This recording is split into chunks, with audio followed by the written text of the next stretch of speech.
C'est bien, donc on lit dans Philippiens au chapitre 1, puis on lit à partir du verset 27. Donc je commence la lecture, puis s'il y en a qui veulent suivre dans la lecture, vous êtes bienvenus.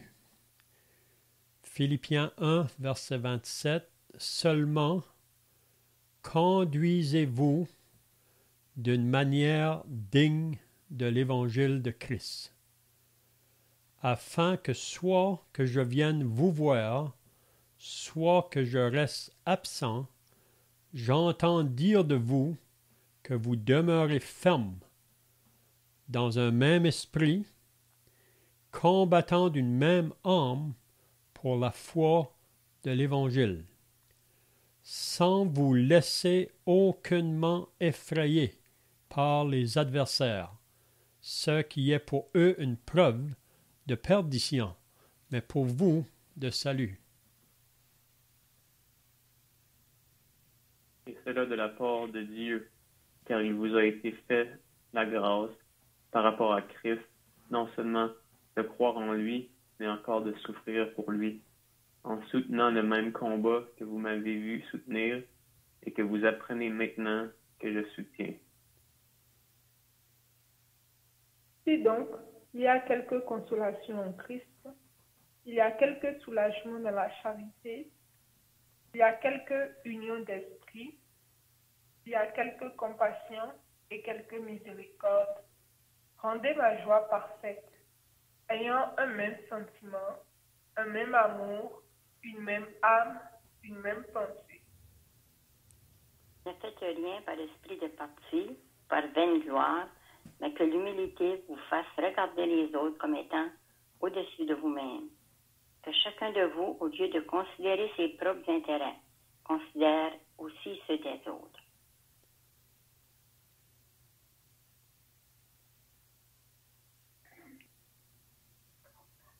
Qui était en Jésus-Christ, existant en forme de Dieu, il n'a point regardé son égalité avec Dieu comme une proie à arracher. Il s'est dépouillé lui-même en prenant une forme de serviteur, en devenant semblable aux hommes, et il a apparu comme un vrai homme.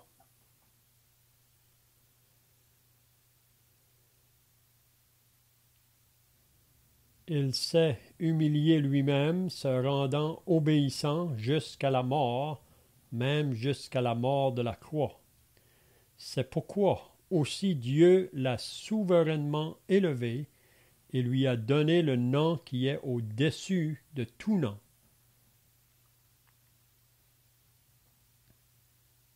Afin qu'au nom de Jésus, tout genou fléchisse dans les cieux, sur la terre et sous la terre, et que toute langue confesse que Jésus-Christ est Seigneur à la gloire de Dieu le Père. Amen. C'est bien donc, si vous étiez là la semaine passée, on avait regardé à partir du verset 15, puis on avait vu que l'apôtre Paul, on sait qu'à ce moment-ci, il était en prison, c'est ça qu'on a vu là à partir du verset 12. Puis Paul, dans la prison, la raison qu'il était là, c'était pour la cause de l'Évangile. Il n'était pas là parce qu'il avait commis un crime dans la société, mais c'est parce qu'il annonçait l'Évangile, puis on l'avait arrêté. Mais Paul se réjouissait que là, dans la prison, lui était peut-être lié par des chaînes, mais la parole n'était pas liée. Donc, on dit que dans ces jours-là, souvent, il y avait toujours un gardien attaché au prisonnier qui veillait sur le prisonnier. Puis ça changeait après tant d'heures, c'était un autre gardien. Donc, Paul prenait l'occasion de partager l'Évangile. Puis il y a beaucoup de personnes qui ont été sauvées dans la prison à cause de son témoignage. Donc, c'est ça qui réjouissait le cœur de Paul. Même dans des conditions difficiles, Paul se réjouissait parce que l'Évangile faisait du progrès. Dieu pouvait l'utiliser là, en prison, pour que l'Évangile puisse faire son œuvre en sauvant des âmes. On avait vu que Paul nous dit au verset 15 qu'il y a d'autres personnes qui prêchent l'Évangile ou prêchent Christ, mais ils ne le font pas avec des bons motifs. Il disait qu'il y en a qui le faisaient par envie et par esprit de dispute. puis ils n'agissent pas vraiment par amour.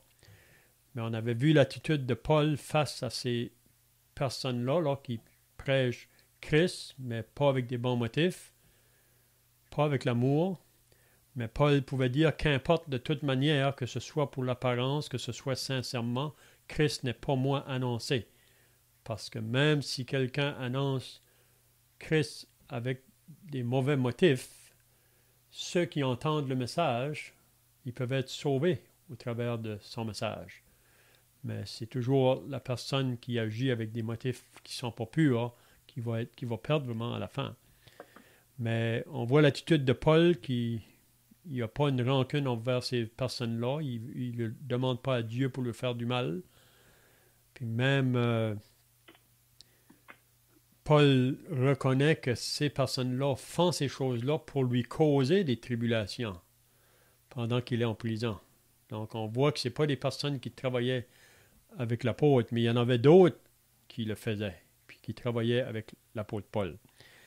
Donc on avait vu aussi par la suite que Paul, qu'est-ce qui importait pour lui, là, c'était d'amener de la gloire à Dieu dans sa vie, soit dans sa vie ou dans sa mort. Qu'est-ce qui importe, c'est que le Seigneur Jésus soit glorifié au travers de sa vie ou de sa mort. Donc, il disait au verset 21, « Christ est ma vie, et mourir m'est un gain. » Donc, pour Paul, si on aurait passé alentour de cet homme-là, c'est pas longtemps qu'on aurait remarqué pour quelle raison il vivait sur la terre. Pour lui, sa vie, c'était Christ. Vous savez, il y a beaucoup de monde qui vit sur cette terre, mais c'est pas pour Christ. On peut vivre pour beaucoup de choses que le monde a à nous offrir, mais à la fin, on va être perdant. C'est pour ça que Jésus disait que celui qui veut sauver sa vie va la perdre, mais celui qui perdra sa vie à cause de moi, il va la trouver. Donc, Paul, sa vie, c'était Christ. Puis ça devrait être le même désir pour chaque personne sauvée. Ma vie, c'est Christ. Donc, quand que les gens nous rencontrent ou s'ils entendent parler de nous, ils devraient être capables de dire cet homme-là vit pour Christ ou cette femme-là vit pour Christ. Oui. Même Paul dit dans la deuxième épître aux Corinthiens, au chapitre 3, en parlant aux Corinthiens, là, il dit « Vous êtes une lettre de Christ ». Donc, les gens devraient être capables de lire au travers de nous la parole. On devrait être une parole vivante devant eux. Oui. Donc, c'est ça qui devrait être la prière de chaque enfant de Dieu. À chaque jour, si je dois sortir, si je dois aller vers des personnes autour de moi, ou même dans ma propre famille, que Christ peut être manifesté dans ma vie. Donc, c'est ça qui était manifesté dans la vie de Paul. Puis Paul il dit qu'il était pressé des deux côtés.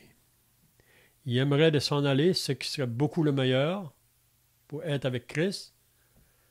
Il savait qu'en quittant ce corps, il allait s'en aller dans une place meilleure, donc c'était pas difficile de partir. Il était pressé d'aller là, mais il se soumettait quand même à la volonté du Seigneur. S'il devait rester encore parmi le peuple de Dieu pour l'avancement de leur foi, il acceptait ça. Hein? Il acceptait ça. Donc, il disait au verset 25, « Je suis persuadé que je sais que je demeurerai et que je resterai avec vous tous pour votre avancement. » Donc, ici, Paul, en prison, il savait que ce n'était pas sa fin.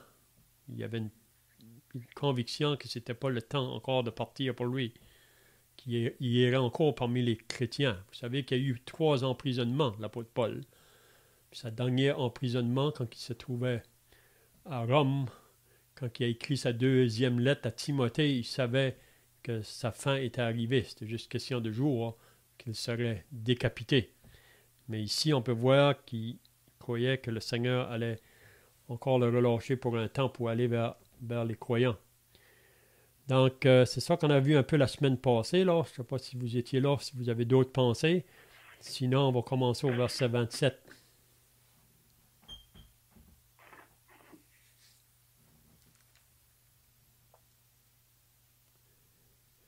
Donc, Je on pense que a... ça devrait être aussi l'attitude des croyants de vivre pour Christ. On sait que quand on est sauvé, on est peut-être encore jeune dans la foi, mais quand on mature dans la foi à travers l'Écriture puis le travail de l'Esprit, je pense qu'on devrait être de plus en plus réalisé qu'il n'y a rien d'attrayant dans ce monde. Puis, et vraiment, le chrétien qui est mature, on pourrait dire, devrait regarder autour de lui puis prendre aucun plaisir dans les choses du monde. Puis les seules choses, sa seule raison d'être, vraiment, ce serait de soit partager l'Évangile ou d'étudier la parole. Je sais qu'on a tous des dons différents, mais c'est juste pour dire qu'un vrai croyant ne devrait pas nécessairement prendre plaisir dans les choses de ce monde et se préoccuper trop des choses de ce monde, mais d'avoir la même mentalité que Paul, que si on est encore ici sur cette terre, on sait que notre rôle, comme on vient de le voir, c'est d'être digne, de parler d'une manière digne de l'Évangile de Christ, afin que qu'on soit vu des autres, on peut avoir un bon témoignage. Là. Mhm.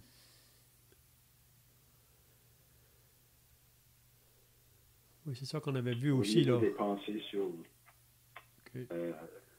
le titre qui est donné à l'Évangile, lui, ça dit c'est l'Évangile de Christ. C'est bien remarqué dans ce premier chapitre, à 10 reprises, le mot Christ est utilisé dans sa singularité. Mhm. C'est pourquoi que c'est appelé l'Évangile de Christ ici. Mhm. On avait remarqué la semaine passée que Paul,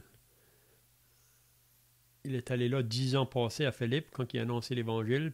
Beaucoup d'âmes ont été sauvées dans cette ville. La persécution est venue.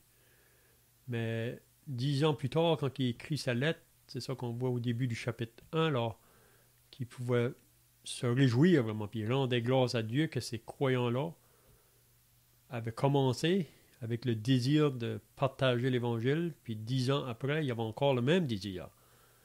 Puis même, on avait dit la semaine passée, là, d'après l'histoire, Polycarpe, un croyant qui se trouvait à l'église de Smyrne, ça dit qu'au début qu'il avait écrit là, un livre, puis il parlait encore de ces chrétiens-là à Philippe plusieurs années après, là, parce que Polycarpe est venu longtemps après, puis il parlait du témoignage que ces chrétiens-là avaient. C'est un peu comme les Thessaloniciens.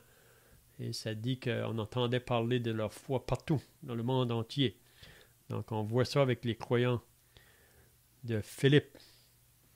OK, donc le verset 27, là, Paul, toujours en exhortant les chrétiens à Philippe, là, il pouvait dire seulement « Conduisez-vous d'une manière digne de l'Évangile de Christ. » Donc, qu'est-ce que Paul veut dire quand il dit seulement conduisez-vous d'une manière digne de l'Évangile de Christ? Qu'est-ce qu'il veut dire ici?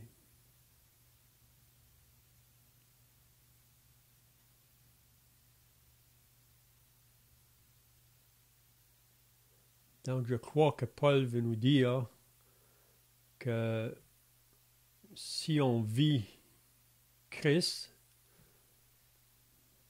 puis on partage Christ, donc ça devrait être dans nos paroles et dans nos actions. Parce que c'est une chose de parler de Christ, mais qu'est-ce qui importe vraiment, c'est de vivre sa vie en nous, là. Que les gens puissent voir ça. Parce qu'on vit dans un monde aujourd'hui, quand on va avec l'Évangile, là, surtout dans notre pays, il y a beaucoup de gens qui veulent rien savoir.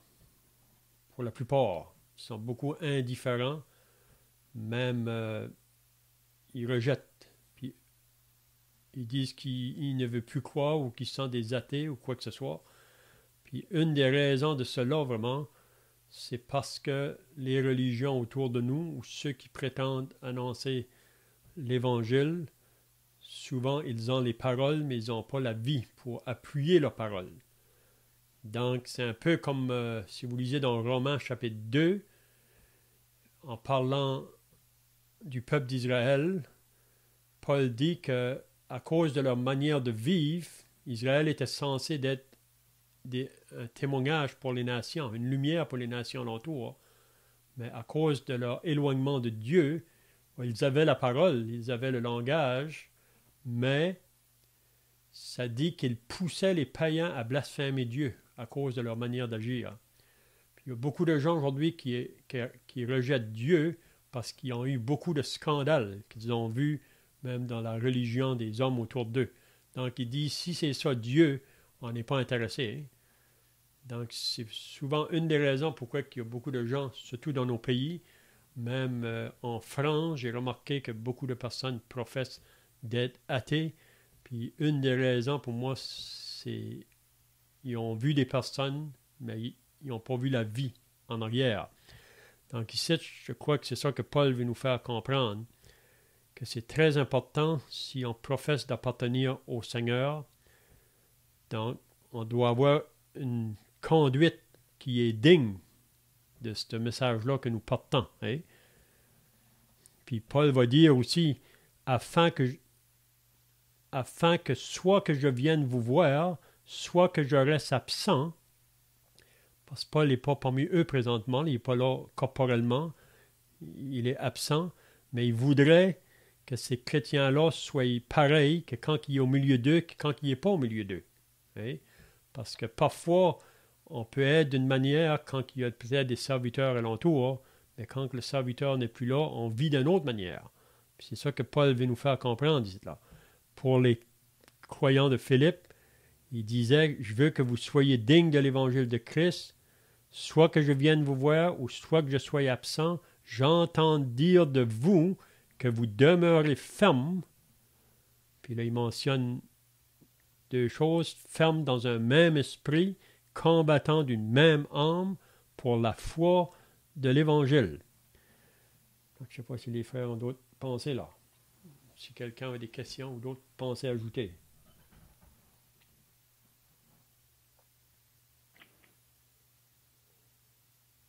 L'apôtre ici, en exhortant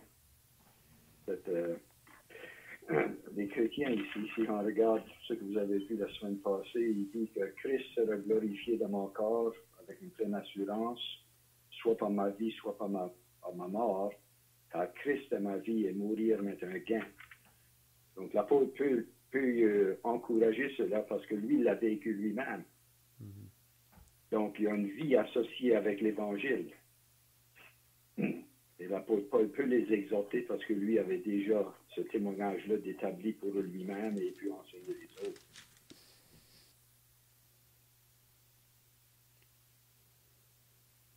C'est ça, c'est pour ça que on pourrait dire qu'ici, okay, c'est bon. Il y a peut-être deux aspects à ce verset-ci. On lit, premièrement, conduisez-vous d'une manière digne de l'évangile de Christ. Ça, on dirait que ça parle à l'individu comme tel, mais là, on voit ensuite combattant d'une même âme pour la foi de l'évangile. Ça, ici, on dirait que c'est comme il parle plutôt aux chrétiens. C'est comme premièrement, on dirait qu'on parle plus à l'individu, le chrétien comme tel, mais ensuite, l'ensemble des chrétiens ensemble comme unité. Est-ce que c'est vrai de penser comme ça?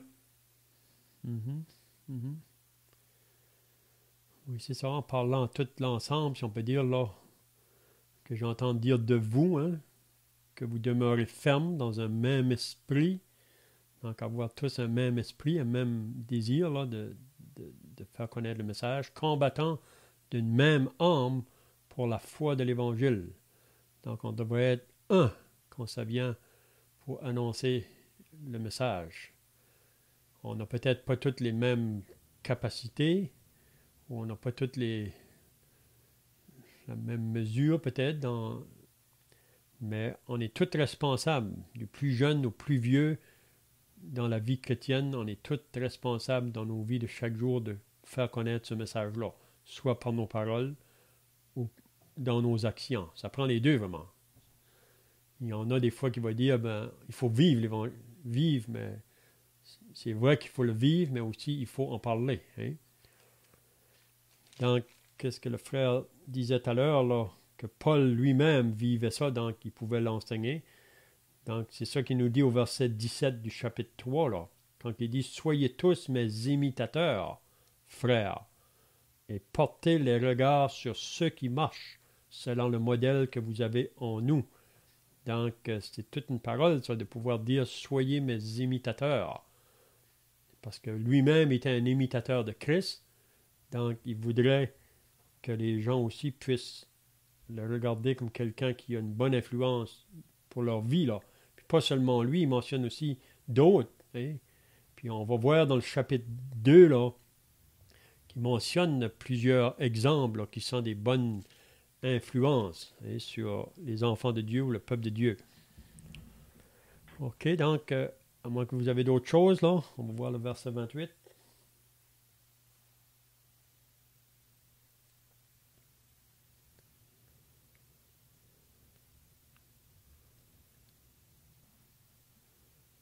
Oui, avant de passer au verset 28, j'ai déjà entendu une pensée, puis j'ai trouvé que c'était intéressant. Quelqu'un disait, j'aime mieux de voir un serment que d'entendre un serment.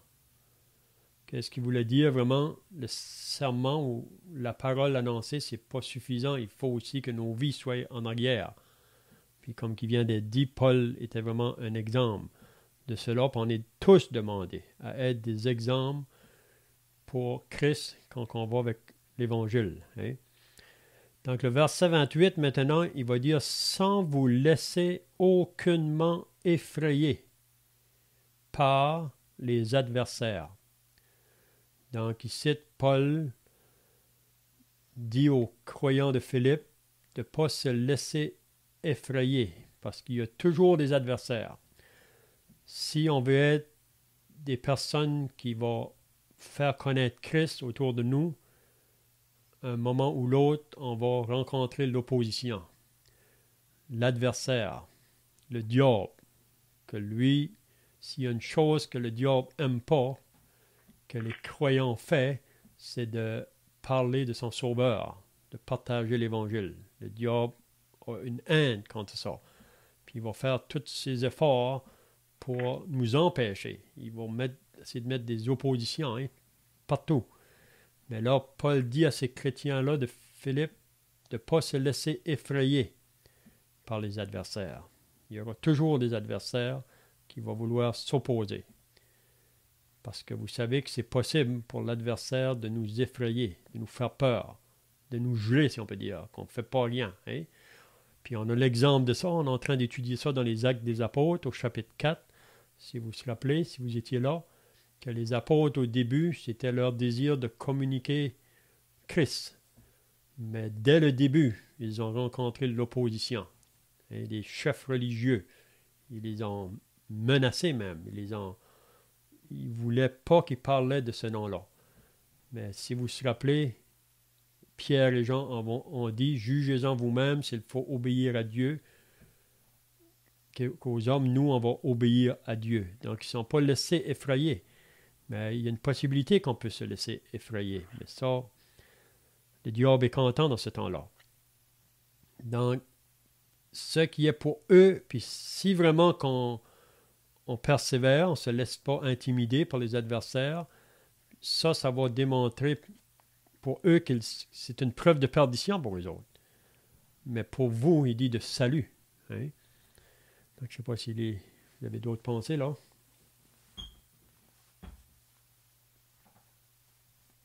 Je voulais penser aussi, sachant que Satan est en arrière de tout ce qui vient comme adversaire contre l'Évangile. C'est lui qui contrôle ce monde. Il est appelé le malin dans ce monde. Et on pourrait dire aussi que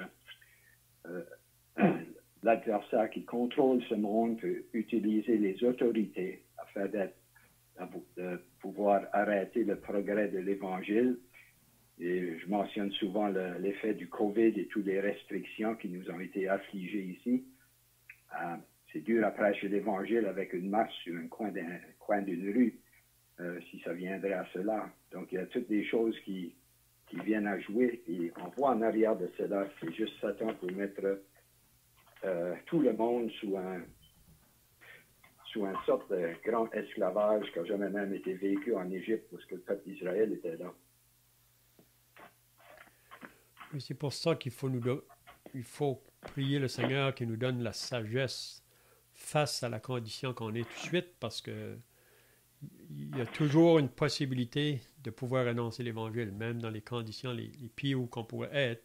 Mais c'est juste qu'il faut, comme Jésus a dit quand il a envoyé ses disciples, là, d'être sages comme des colombes, puis rusés comme les serpents. Donc, c'est de discerner quand que les portes peuvent ouvrir. Moi, je crois qu'il y a toujours des portes ouvertes encore aujourd'hui, même si on ne peut pas aller vers les gens, on peut leur communiquer l'Évangile d'une autre manière. Hein?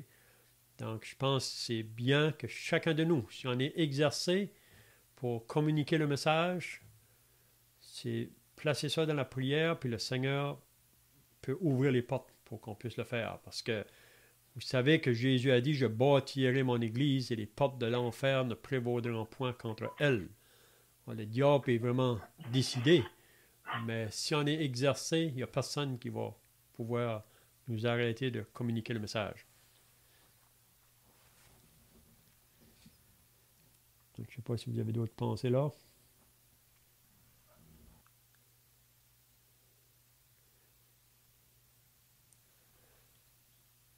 Parce que comme croyants, on est appelé d'être des lumières dans le monde.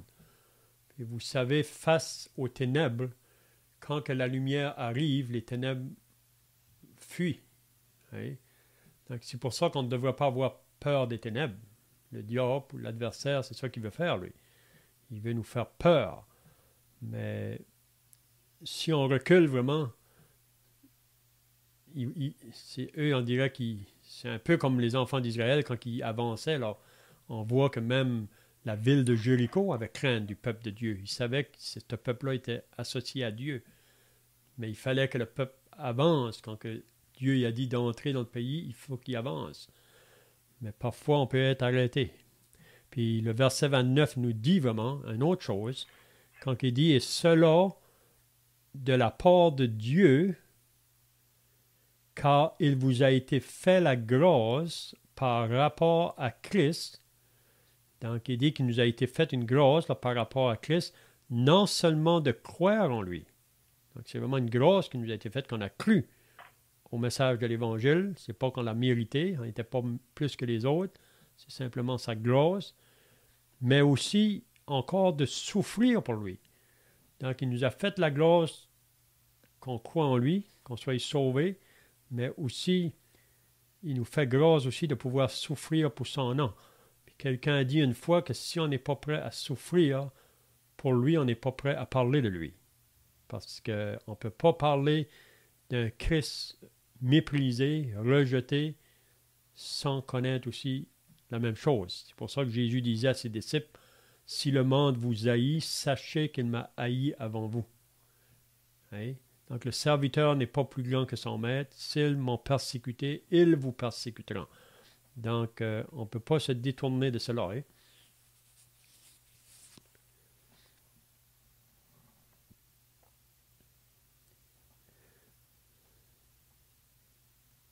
Puis le verset 30, il dit encore, en soutenant le même combat que vous m'avez vu soutenir. Donc, il y a un combat.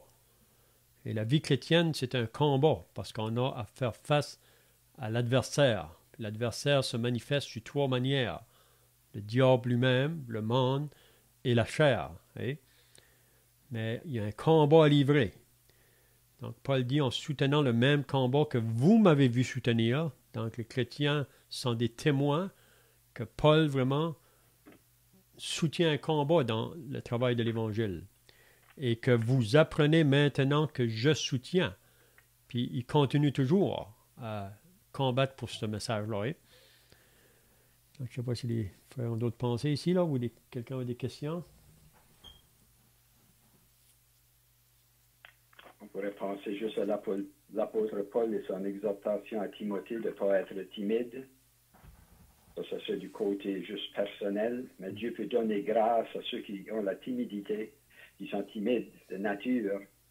Par la grâce de Dieu, de la volonté de Dieu, ben, on peut surpasser même ce défaut-là qu'on a d'être timide en vue de l'Évangile. Parce que c'est toutes les choses qui sont données, les dons sont donnés, mais toutes les choses qu'on peut faire, c'est pourquoi on peut rendre honneur au Seigneur et à notre Père dans le ciel, parce que c'est entièrement par sa grâce qu'on a pu faire n'importe quoi qu'on fait de toute manière. Même comprendre les Saintes Écritures, si qu'on les lit, et toute l'intelligence que tu veux. Il y a beaucoup d'hommes intelligents qui ne comprennent pas la parole de Dieu, même après qu'ils sont sauvés. Une personne qui lit la parole et Dieu lui accorde une connaissance, mais ça, c'est entièrement par la grâce de Dieu, pas à cause qu'on a une grosse connaissance de nous-mêmes. Oui, c'est ça que Paul disait au chapitre 1 aussi, hein? Sa prière pour ces chrétiens-là à Philippe, c'est que leur amour augmente en connaissance et en pleine intelligence pour discerner les choses les meilleures. Donc, que leur amour augmente dans une connaissance de Dieu, là, de pouvoir connaître les pensées de Dieu, les voies de Dieu. C'est contraire vraiment à la nature humaine. Et comme qu'on parlait ce matin, c'est seulement par une marche par l'esprit là, qu'on peut entrer dans ces pensées-là. Vous savez que la chair est toujours opposée à ça. Donc, c'est ça le désir du Seigneur, et qu'on puisse connaître ses pensées davantage, puis c'est dans le but, là, dans le service pour lui. On a tout un service différent peut-être, mais on est tous appelés à servir, d'une mesure ou une autre. Hein.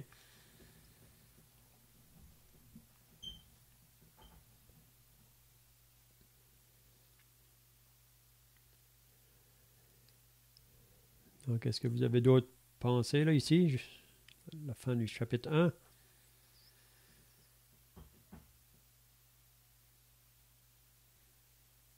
Alors, une question au verset 29, quand il dit, et c'est là de la part de Dieu, car il vous a été fait la grâce par rapport à Christ. Non seulement de croire en lui, mais encore de souffrir pour lui. C'est la dernière partie, mais encore de souffrir pour lui. Est-ce qu'on pourrait développer ça? Est-ce qu'un chrétien est prêt à souffrir pour le Seigneur? Oui, c'est ça, c'est comme on disait tout à l'heure, si on n'est pas prêt à souffrir, parce que chaque croyant, pour moi, on a toute une part à souffrir si on va vouloir communiquer l'Évangile autour de nous.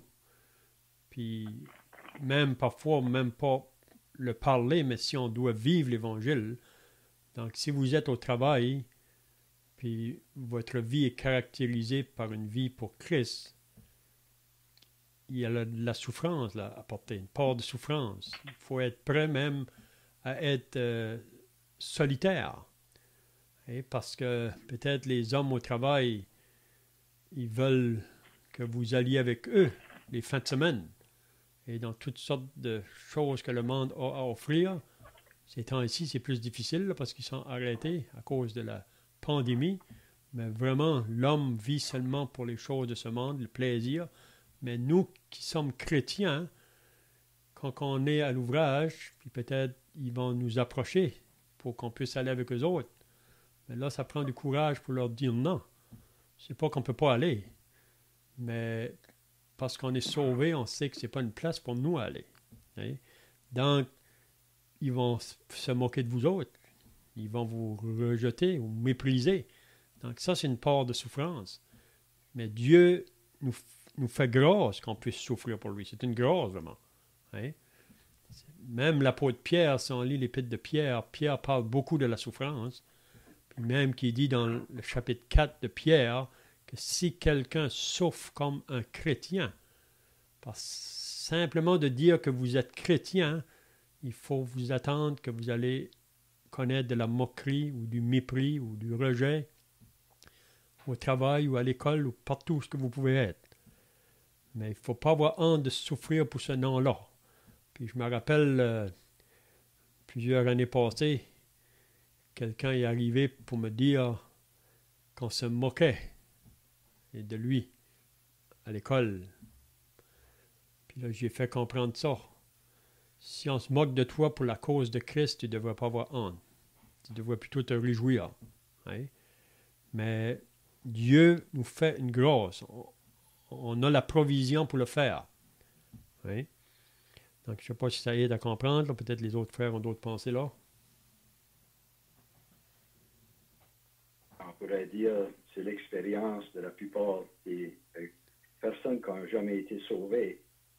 Le jour que tu es sauvé, ben, toi, tu as la joie, tu as trouvé le salut, tes yeux ont été ouverts, puis tu sais rien, mais tu sais, j'ai trouvé la vérité. Et la première part, des fois, c'est aller voir nos amis, les meilleurs amis, pour leur dire qu'est-ce que tu as trouvé, puis eux, ils ne comprennent pas, ils ne veulent rien savoir de ça. Donc, ça, c'est un peu on pourrait dire, c'est souffrir là, parce qu'on les aime assez, mais eux, ils n'aiment pas ça. Après ça, tu as la famille, à cause de la religion, pour nous qui étions catholiques à l'époque, les années passées, c'était fort. Alors, c'était le scandale de la famille et tout ça. On peut être rejeté de la part de la famille, de nos sœurs et nos frères, etc. Donc ça, c'est toutes des souffrances qui sont à part. Puis ça, c'est dès le début. Là. La minute que tu es sauvé, le diable met l'attaque dessus. Ensuite, ça vient le jour où tu vas te faire baptiser. À notre époque, c'était un autre gros scandale dans la famille. Baptisé, parce qu'on était tous des catholiques. Et donc ça, c'était une grosse affaire. Mais le Seigneur a donné la grâce, et c'est étape par étape par étape à travers le temps. Parce qu'il n'y a pas de raccourci dans la vie chrétienne. Il faut lire la parole, s'instruire, ça prend du temps. Il n'y a personne qui devient un grand connaissant de la parole s'il n'a pas premièrement lu et avoir prié avec le Seigneur pour la grâce de comprendre. C'est toutes des choses. L'opposition est là, c'est réel, c'est encore réel aujourd'hui.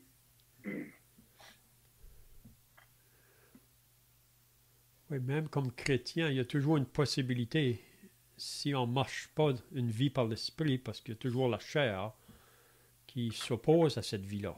Et la chair en nous, la chair ne veut pas souffrir. Hein? Donc, parfois, plutôt de comment je dirais, s'exposer. Oui, s'exposer, ou comment je dis, il y a un mot que je cherche là. C'est être prêt vraiment à le dire, là. C'est quand ça vient face à prendre position pour le Seigneur. Hein? Oui. Donc, la chair ne veut pas souffrir. Donc, comme je dis, à moins qu'on marche une vie par l'esprit, on va être capable d'avancer pour être même prêt à souffrir. Mais sinon, on va reculer. Vous savez, au début de la vie chrétienne, on peut être rempli de zèle. Puis c'est comme le frère vient de dire, normalement, c'est ça qui est. Quand quelqu'un est réellement sauvé, au début de la vie chrétienne, on peut être rempli de zèle, mais parfois on peut manquer de sagesse au début. Puis chacun de nous, on peut le confesser, qu'on manquait de sagesse. Mais le danger qu'après, quand on acquiert de la sagesse, qu'on perd le zèle. Donc il faut les deux. Pour moi, il faut les deux. Hein? Donc je ne sais pas si ça répond à la question, là.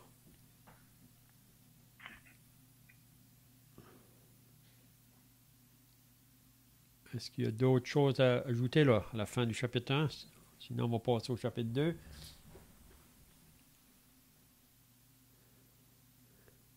Donc, on est dans un combat. C'est ça qu'on peut dire. À la fin du chapitre 1, c'est ça que Paul veut faire comprendre, que nous sommes dans un combat spirituel. Vivre la vie chrétienne dans un monde qui est tout au contraire. Donc, ça prend quelqu'un a dit une fois, ça prend un poisson vivant pour monter contre un courant. Un courant. Donc, c'est la même chose. Il faut être vraiment réel pour pouvoir avancer parce que l'ennemi est là pour mettre des obstacles. OK, donc, le chapitre 2 et le verset 1, il va dire maintenant, donc, qu'est-ce qu'on peut voir en lisant l'Épître aux Philippiens, là, que le premier chapitre, c'est plutôt la persécution qui vient de l'extérieur. Et puis, au début d'une assemblée, au début quand on est sauvé, là, la persécution peut venir très forte à l'extérieur. Mais on voit que les croyants en Philippe avaient persévéré. Ils ne s'avaient pas laissé détourner ou intimider par la persécution d'extérieur. Mais le chapitre 2, on peut voir peut-être la persécution qui peut venir de l'intérieur. C'est là aussi que le diable voudrait s'infiltrer. Parce que le diable, vraiment, lui, son travail, c'est pas trop vraiment... Si on est négligent, on n'avance pas dans la vie chrétienne, il est content de ça, mais c'est le moment qu'on veut faire quelque chose pour le Seigneur. On veut vraiment le servir. C'est là qu'il veut mettre les embûches. Donc, on va voir au chapitre 2 l'importance de l'unité parmi l'assemblée, là. Ça, c'est très important. Vous avez déjà entendu dire que l'unité fait la force. Donc, si l'unité est brisée, il n'y a plus de force. Donc, c'est pour ça qu'on voit que c'est bien, comme qu'on a vu avant, là, d'avoir un même esprit, une même pensée, un même désir. Hein? C'est ça qu'il va nous montrer aussi au début du chapitre 2, là. Donc, il va dire, si donc il y a quelque consolation en Christ. Donc, il mentionne plusieurs choses ici. Il parle premièrement de la consolation. Donc, on trouve ça dans le Christ. S'il y a quelque soulagement dans l'amour, s'il y a quelque union d'esprit, s'il y a quelque compassion et quelque miséricorde, rendez ma joie parfaite, ayant un même sentiment, un même amour, une même âme, une même pensée. Donc, qu'est-ce que Paul veut nous dire ici?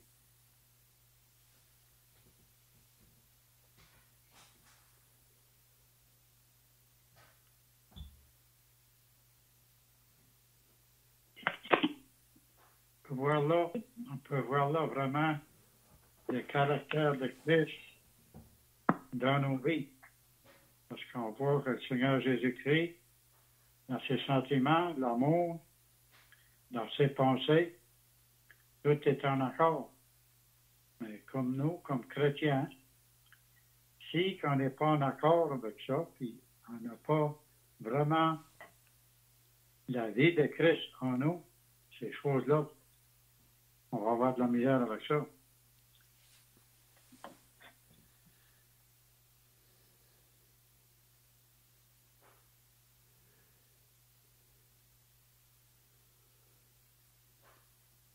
Ouais, c'est comme si Paul il dit qu'effectivement il y a des consolations en Christ, il y a des soulagements dans l'amour et des unions dans l'esprit, des compassions, ces choses-là. Donc il dit, oui, j'ai ces choses-là, mais en plus de ça, pour rendre ma joie parfaite, faites certain d'être d'un même esprit.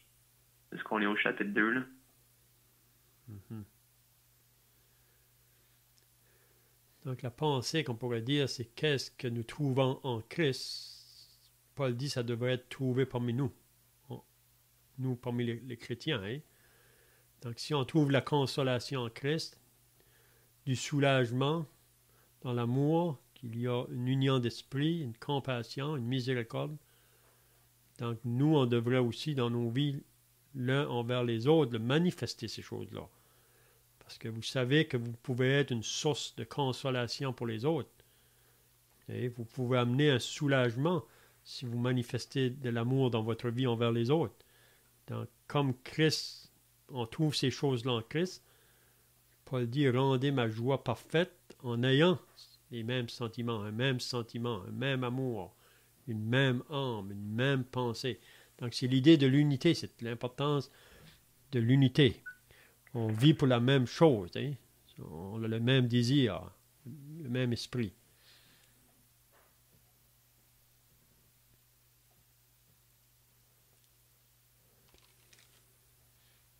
Donc, le verset 3 et 4 nous aide à comprendre, on pourrait dire le verset 2, quand il va dire « Ne faites rien par esprit de parti ou par vaine gloire ». Vous savez, ça c'est toujours une possibilité à cause de cette nature charnelle qui est en nous, puis ce qu'on voit autour de nous. Vous savez, le monde est caractérisé par ça, des esprits de parti ou la gloire, hein, d'être quelqu'un. Mais comme croyant, on ne devrait pas. Ne faites rien par esprit de parti ou par vaine gloire, mais que l'humilité. Donc ça caractérisait vraiment la personne du Seigneur Jésus. Lui-même a pu dire, je suis doux et humble de cœur. Donc, on ne devrait pas, donc, comme Paul dit, de ne pas avoir un esprit de parti ou par une vaine gloire, mais que l'humilité vous fasse regarder les autres comme étant au-dessus de vous-même. Ça, c'est pas naturel, ça. Normalement, naturellement, on veut voir les autres en dessous. Mais de vouloir voir les autres au-dessus de nous-mêmes, Ça, c'est seulement par une marche par l'esprit, parce qu'on n'a pas ça naturellement. Hein?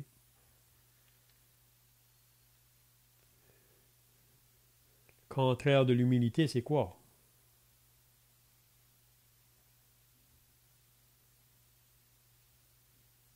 Celui qui se glorifie. C'est ça. C'est l'orgueil. On voit l'orgueil, puis ça, c'est dans chacun de nous autres. Pierre nous parle de ça au chapitre 5 de son épître, là, qui dit qu'il va résister à l'orgueil, mais il fait grâce aux hommes. Mais ce n'est pas en nous-mêmes. C'est seulement par l'Esprit de Dieu qu'on peut accomplir ça. C'est de pouvoir regarder les autres au-dessus, pas au-dessous. Mais dans le monde aujourd'hui, on veut voir les autres dessous. Puis quand ce qu'il dit au verset 4, que chacun de vous, au lieu de considérer ses propres intérêts, considère aussi ceux des autres. C'est pas qu'on ne doit pas regarder à nos intérêts, mais il ne faut pas seulement regarder à nos intérêts, mais considérer aussi ceux des autres. Donc je vois que le temps est passé, là, mais la semaine prochaine, qu'est-ce qu'on va voir? Là, il va nous donner 4 exemples, vraiment, jusqu'à la fin du chapitre 2, là, de personnes qui avaient cet exemple-là, si on peut dire. Puis premièrement, il va commencer avec la personne de Christ. Donc, je ne sais pas si vous avez d'autres choses pour terminer, là. Sinon, on va terminer par la prière.